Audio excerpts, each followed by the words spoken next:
The garage smelled like it always did at 6:47 in the morning, motor oil, rust, and the ghost of 1,000 cigarettes smoked by men who didn't ask permission.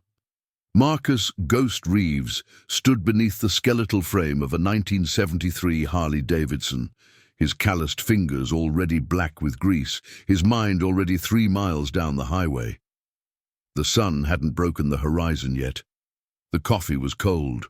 The road was calling.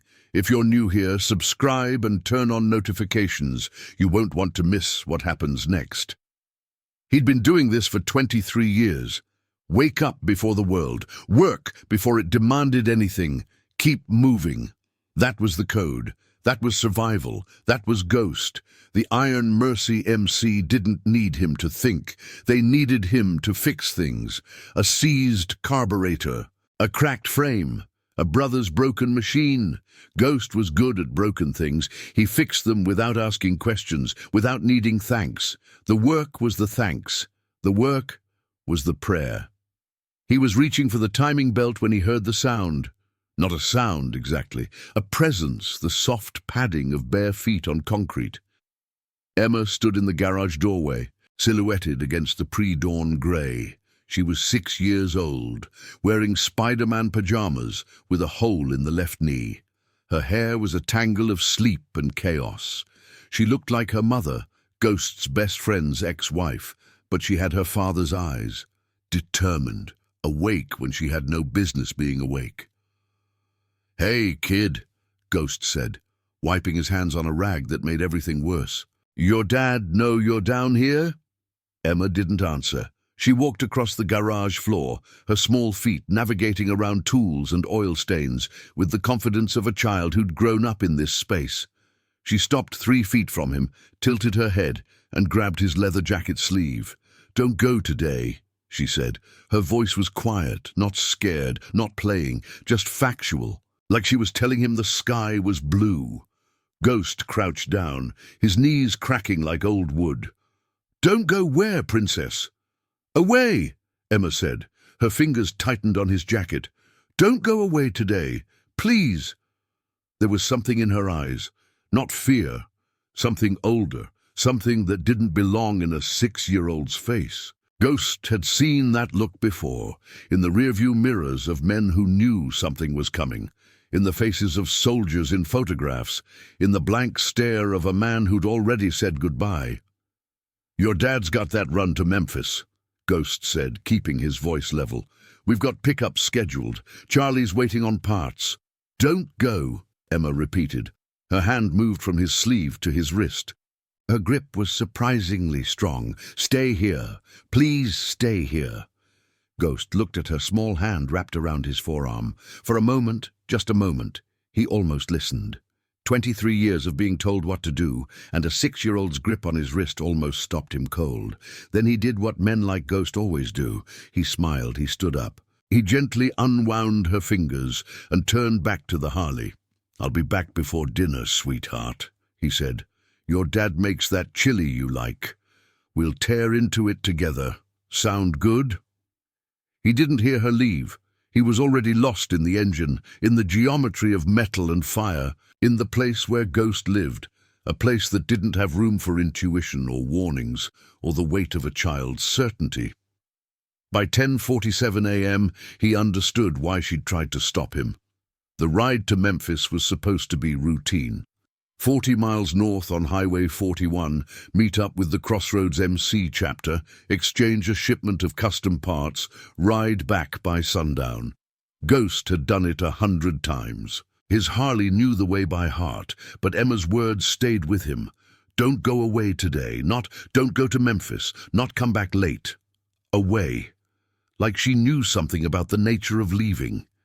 He was thinking about this, really thinking about it, which was unlike him, when his phone buzzed in his vest pocket. He didn't answer while riding. None of the Iron Mercy did. It was a rule that had saved lives, but he felt it, a vibration like a warning. They'd stopped at a diner outside Clarksville. Ghost, Tommy Brick Rodriguez, and Daniel Chen. 3 solid men from the club, 3 brothers who'd survived things that killed lesser souls. They were splitting a pie when Ghost's phone wouldn't stop buzzing. He pulled it out. 12 missed calls. His stomach tightened. The caller ID read Jack. That was Daniel's real name. Daniel Jackknife Chen had been with Ghost for 17 years. They'd gotten drunk together. They'd fought together. They'd held each other while the world burned. Jack was the man who'd taken Ghost in when nobody else would. Jack was the man who'd brought Emma into Ghost's life 4 years ago, holding that tiny red creature at the Iron Mercy clubhouse like it was the Holy Grail. Ghost answered on the next ring. Ghost.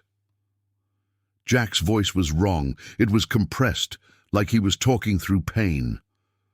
There's been an accident. The pie stopped tasting like anything.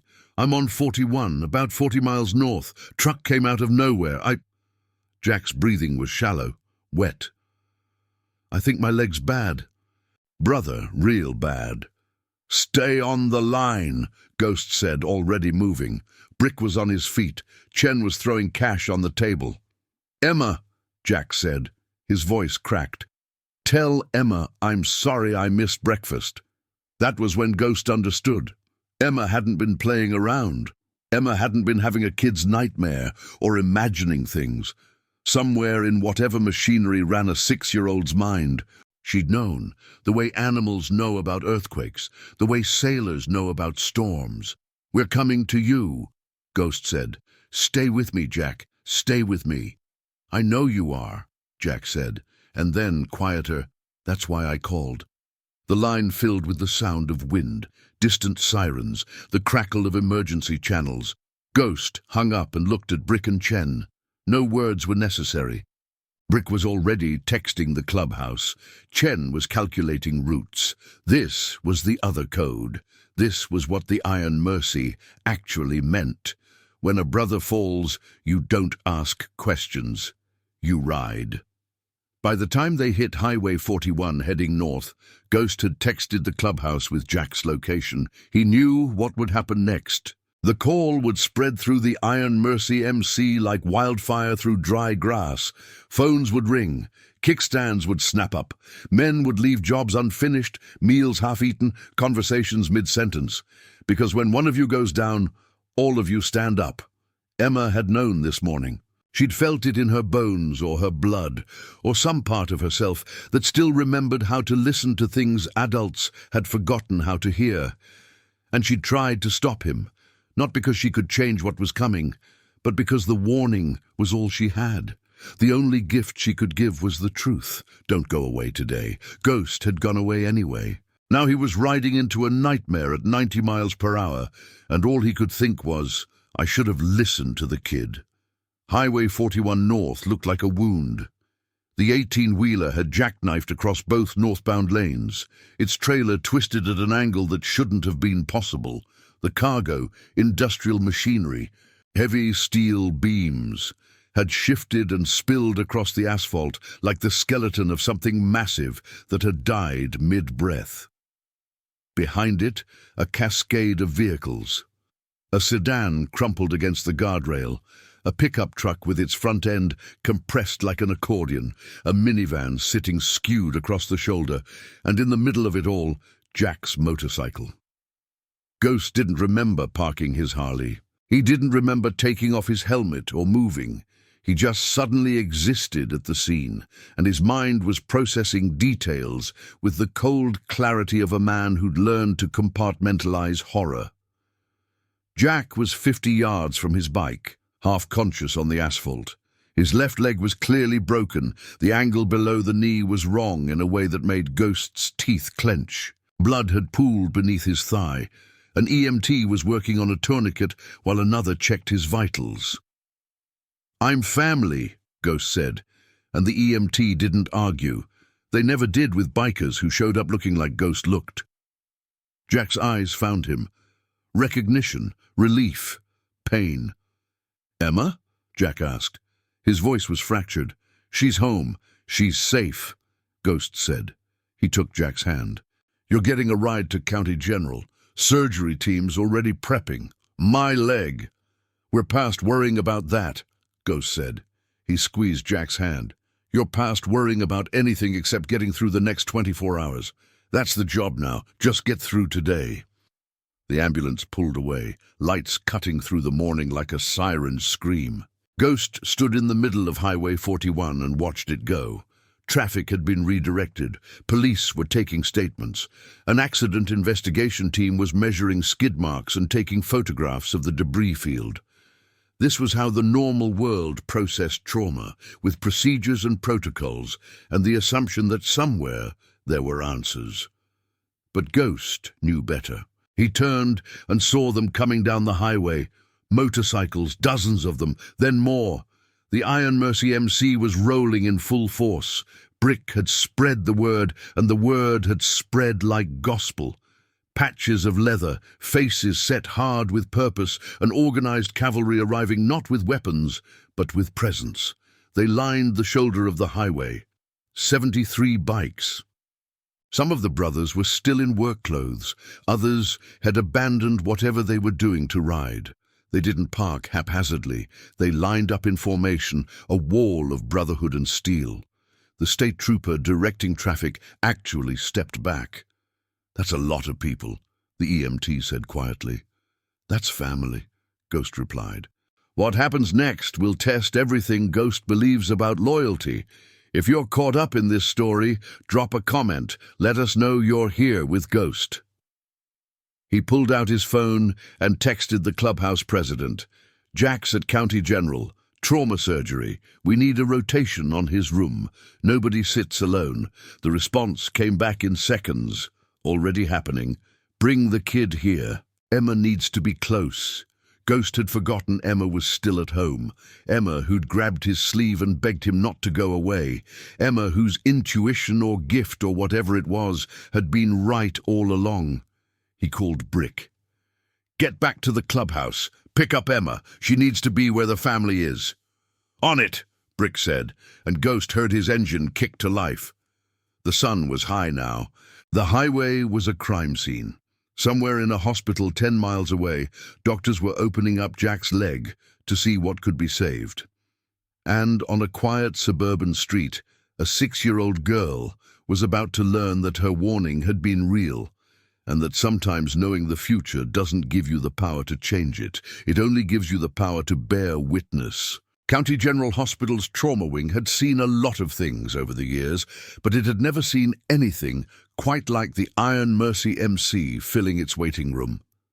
By noon, there were 40 brothers planted across every available surface, in chairs, against walls, standing in small clusters, their leather patches catching the fluorescent light like dark wings. The nurses had stopped trying to enforce the visitor limit policy around hour 2.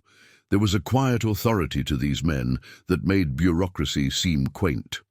Ghost sat in a chair near the window, his coffee cold and untouched, his phone in his hand.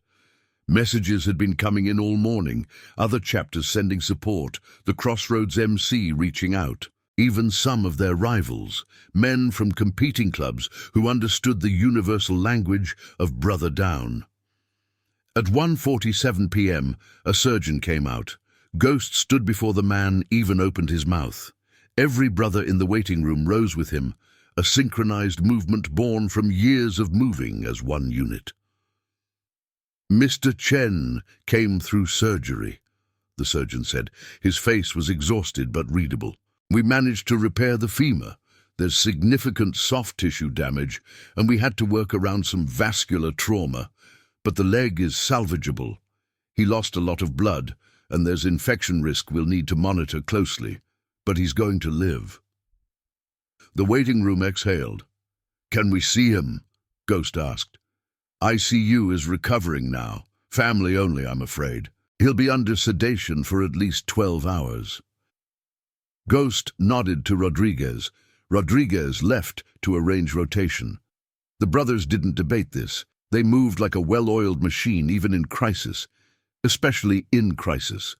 But Ghost stayed rooted by the window. His phone buzzed. A text from Brick. "Got Emma. She's at the clubhouse with Maria.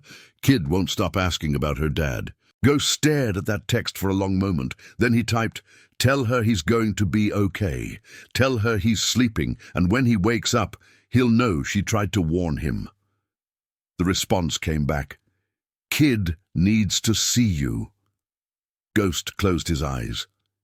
He was 23 years old again, standing in the rain outside a juvenile detention center, the first officer reaching out to him, not with handcuffs, but with a different kind of contract.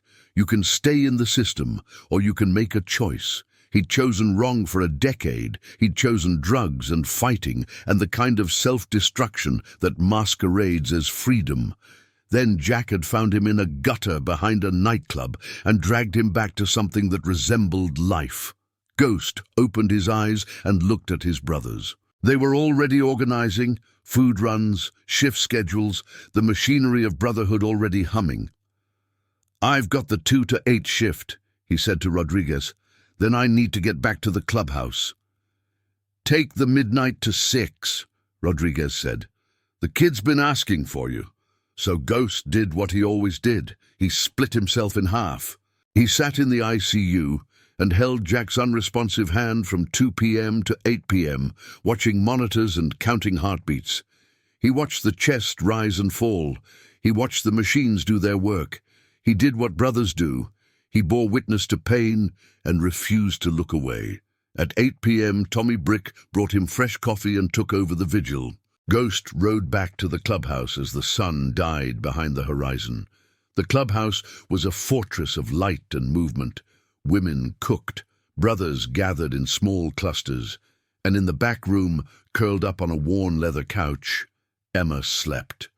Maria, the club's den mother, the woman who'd raised more lost kids than anyone wanted to count, was sitting beside her, watching over sleep with the tenderness of someone who understood loss. "She kept asking if you were coming back," Maria said quietly. Ghost sat down on the couch's arm, careful not to wake the child. Emma's small hand extended across the cushion, empty now, waiting. He took it gently. "I'm back," he said. And he understood, finally, what Emma had been trying to tell him that morning in the garage. Not "don't go," not "stay here," but something deeper. When you leave, take the weight of us with you. Let us anchor you. Let us pull you back. She'd felt him leaving, not just riding away, but the kind of leaving that happens inside men who've been broken too many times. She'd felt him drifting, and she'd tried, with the only power a 6-year-old had, to call him home. Jack woke up on the 3rd day, and it was worse than anyone expected. Not physically.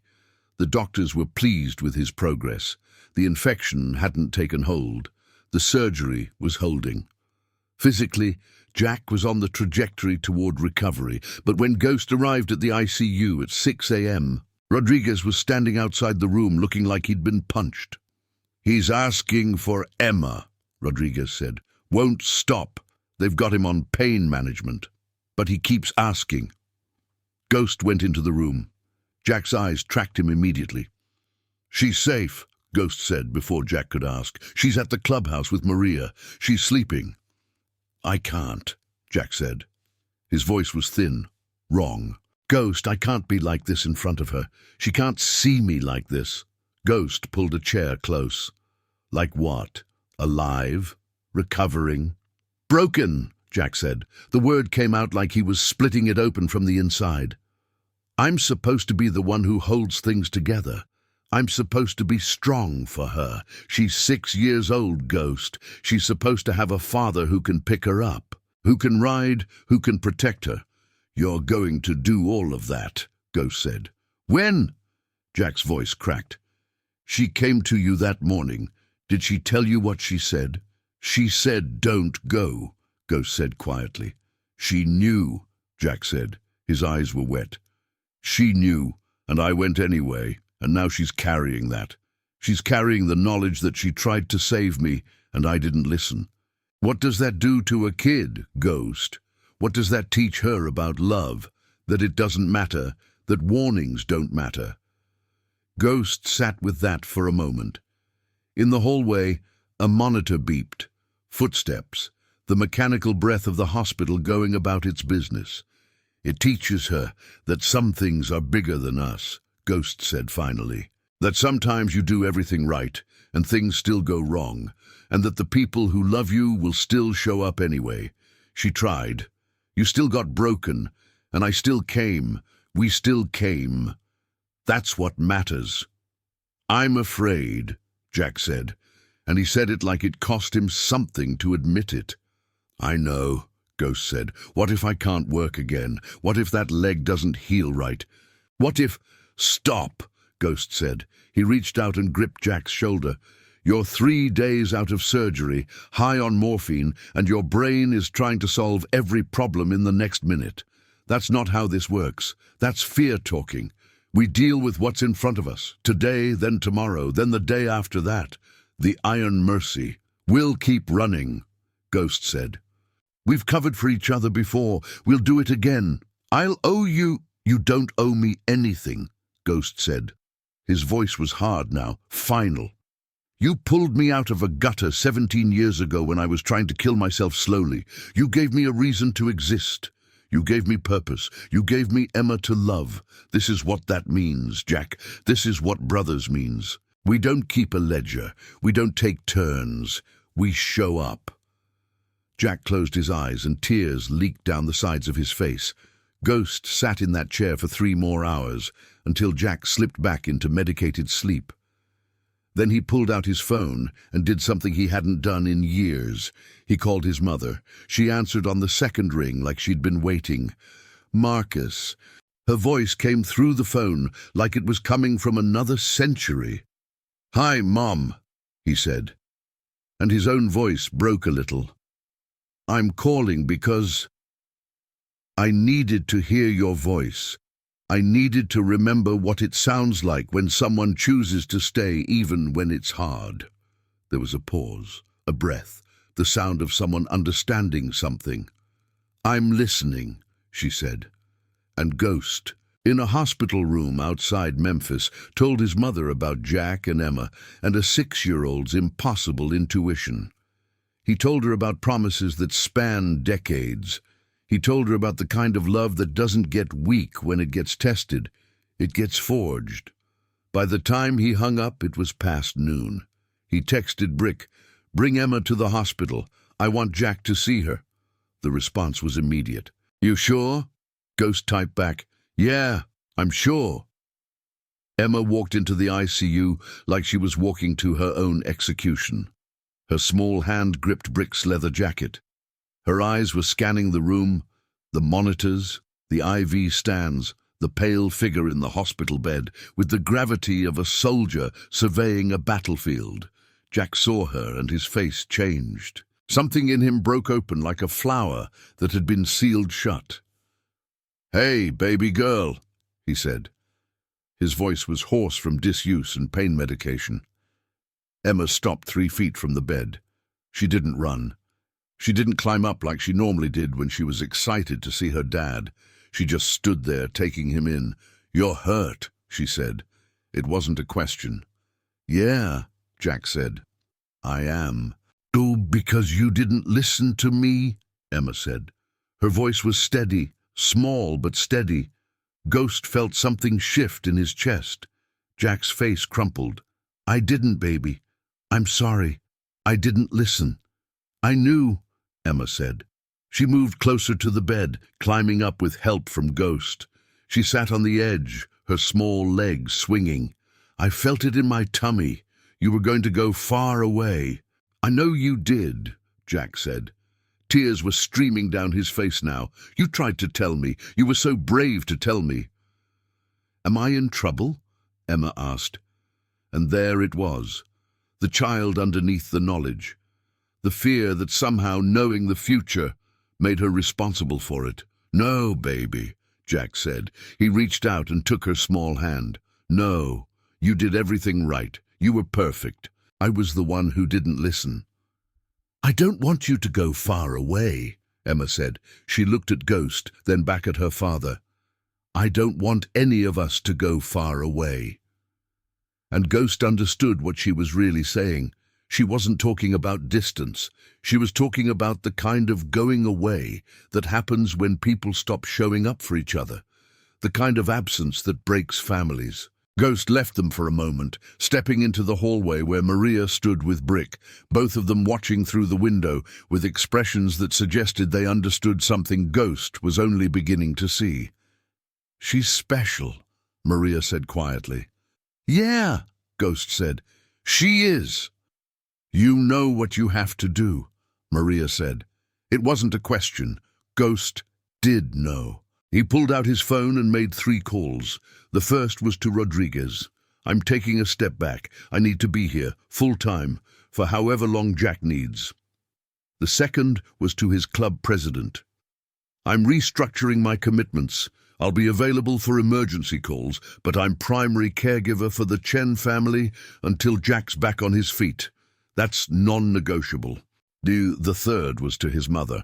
"I'm bringing Jack and Emma to meet you when he's recovered enough. I want them to know their family. I want her to know the bloodline she comes from."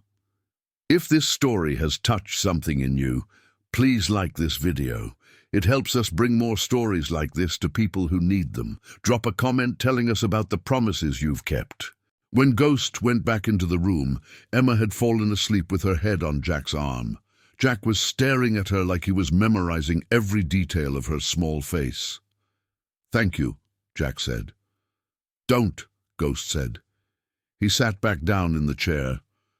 "This is what family does. We stay. We show up. That's the whole game. That's everything." Jack nodded. He understood. He'd known it 17 years ago when he pulled Ghost out of that gutter. He was just remembering what it looked like when someone chose you back.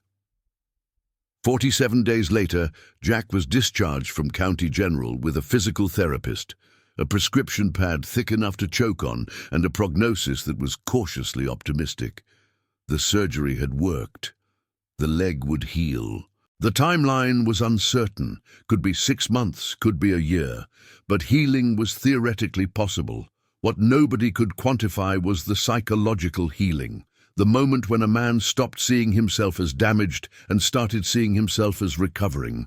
That took longer than surgery. That took witnesses. Ghost moved into Jack's house. He set up a room downstairs. He built a schedule that became the architecture of their days. Physical therapy at 9 a.m., lunch at noon, Emma's school run at 2:30 p.m., dinner at 6, bedtime routine at 8. The Iron Mercy brothers rotated through, bringing groceries, helping with household tasks, sitting with Jack while he did the painful work of relearning how to walk. Emma adapted to this new configuration of her world with the resilience of children who've already learned that things change. But Ghost noticed she was watching him. Every move he made, every choice he stayed around for, was registering in her small database of what love looked like. One night, 3 weeks into his stay, Emma found him in the kitchen at 2 a.m. "You can't sleep either?" she asked. "Nighttime is thinking time," Ghost said. He was drinking coffee, black and bitter. "Want some milk?" She climbed into the chair across from him. "I had a dream that you left." Ghost set his cup down carefully. "I'm not leaving, Emma." "You might have to," she said. She was 6 going on 30. "You have your motorcycle, you have your brothers. You have other things." "Yeah," Ghost said. "I do, but I also have you, and right now you're the most important thing." "Why?"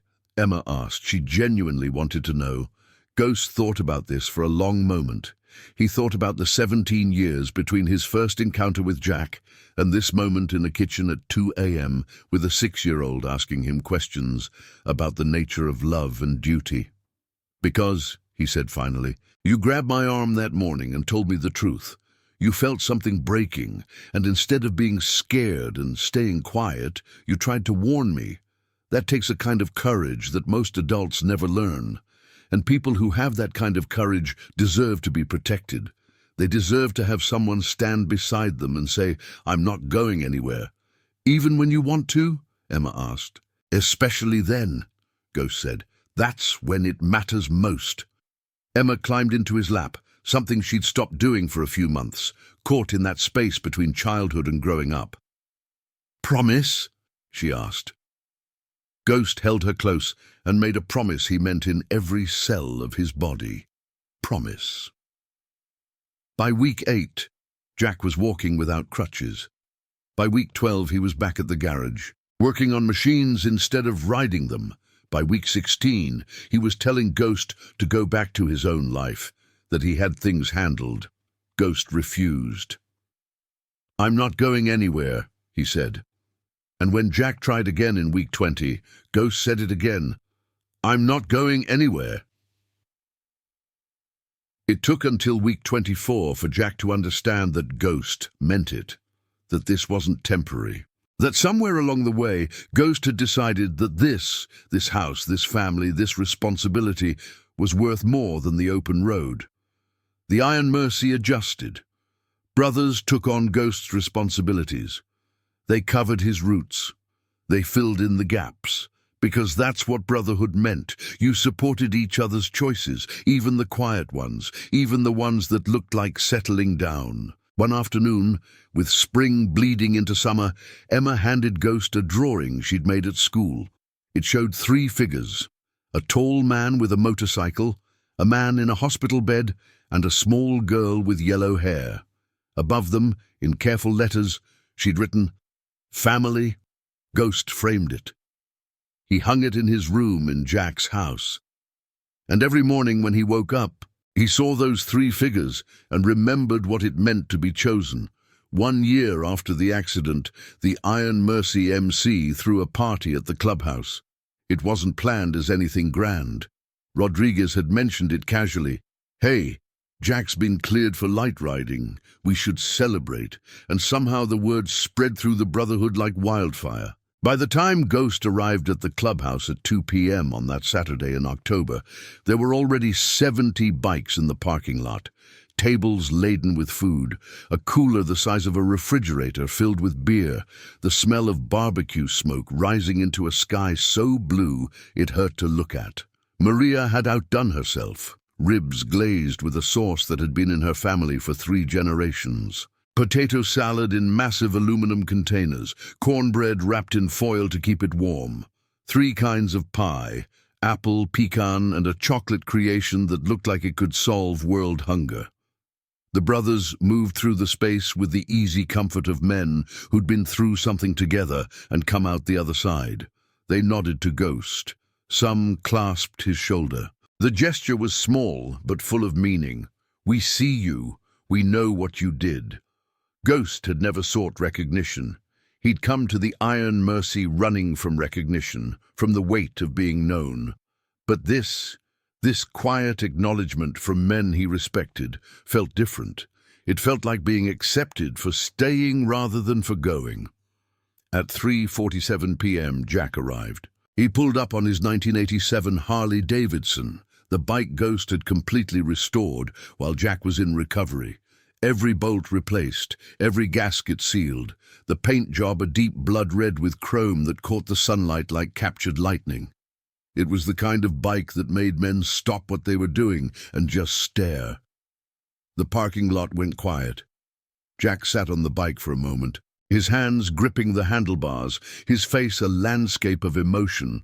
His left leg, the leg that had been shattered, reconstructed by surgeons, rebuilt through 18 weeks of physical therapy, was extended slightly, not quite ready for the forward controls. The therapist had warned him about that. "Your flexibility will return," she'd said. "Your confidence takes longer." But he'd ridden anyway, just the short distance from his house to the clubhouse, just enough to prove to himself that some things once broken could become whole again. The brothers erupted, not loud, not chaotic, just a deep, rolling sound of approval, a tide of leather and iron and masculine affirmation washing across the parking lot. Men started moving toward Jack, toward the bike, ready to celebrate. But Jack held up his hand. "Give me a second," he called out. His voice carried the weight of someone who'd been silent for too long. "I need my daughter." Ghost was already moving toward his truck, where Emma sat in the passenger seat, dressed in a new dress Maria had helped her pick out, purple with little motorcycle patterns that someone had special ordered from God knew where. Emma unbuckled herself before Ghost could reach her.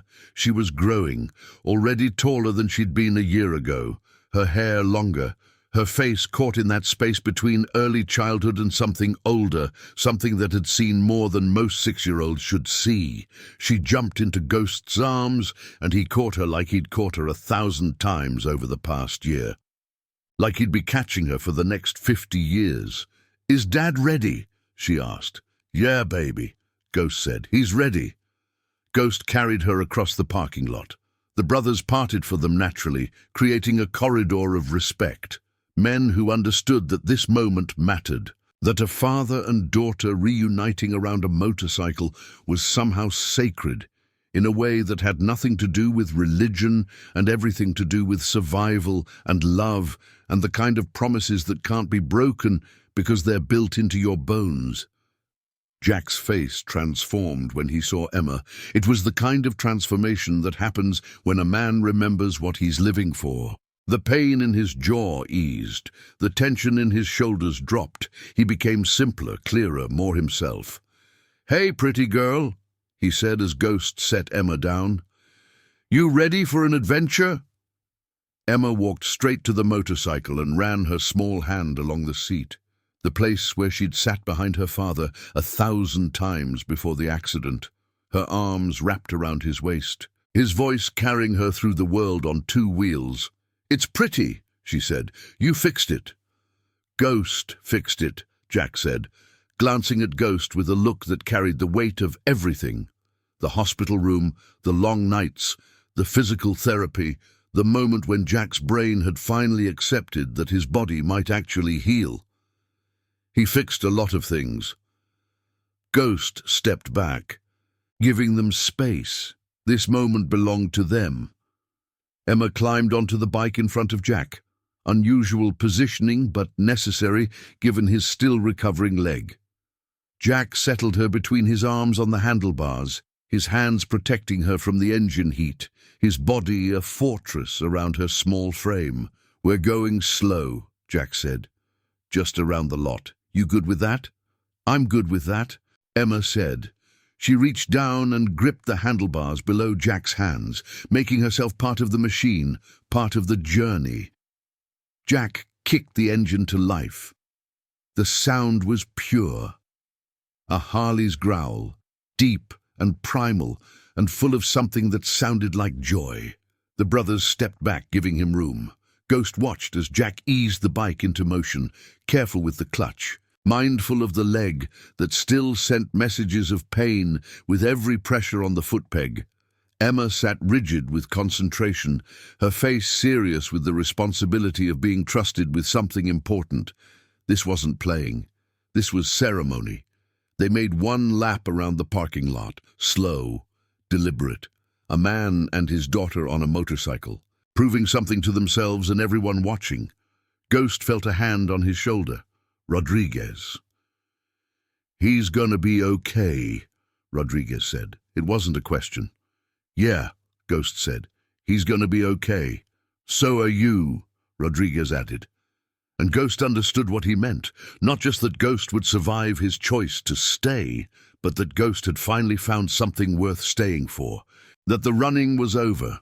That home wasn't a destination anymore, it was people. Jack brought the motorcycle to a stop in front of the assembled brothers. Emma was grinning now, her earlier seriousness replaced by pure, uncomplicated joy.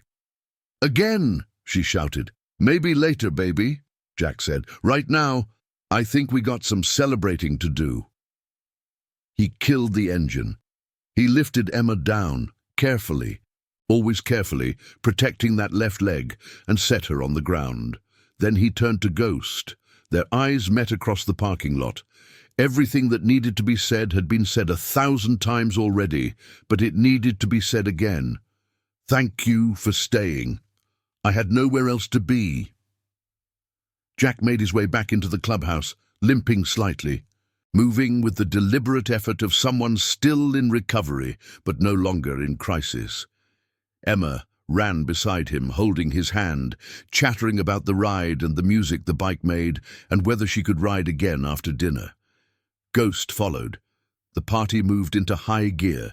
Brothers who'd been waiting their turn got Jack in bear hugs that lifted him off his feet, carefully respecting the injury, but fully. Food disappeared from tables, beer cans multiplied. Someone put music on, classic rock, the kind that felt like the soundtrack to healing. Ghost found himself at the bar, nursing a beer, watching the machinery of brotherhood move around him. This had been his life for 23 years, this tribe, this code, this way of being. But it was different now. He was different. He caught sight of Emma sitting at a table with Maria, demolishing a plate of ribs with the focus of a child who'd earned the right to be messy. Ghost smiled. A year ago, she'd been asking if she was in trouble for knowing the future.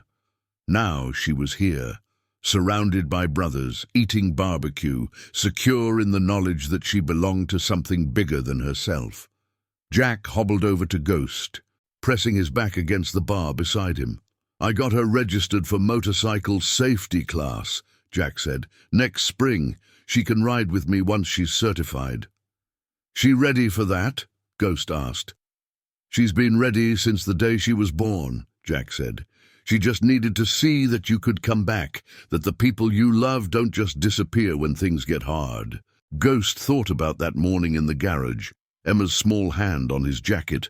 "Don't go away today." She hadn't been talking about the ride to Memphis. She'd been talking about all of it, the going away that happens inside you, the kind of absence that starts in the soul before it moves to the body. "I'm never leaving," Ghost said. It came out simple, final. Jack nodded. He didn't say anything.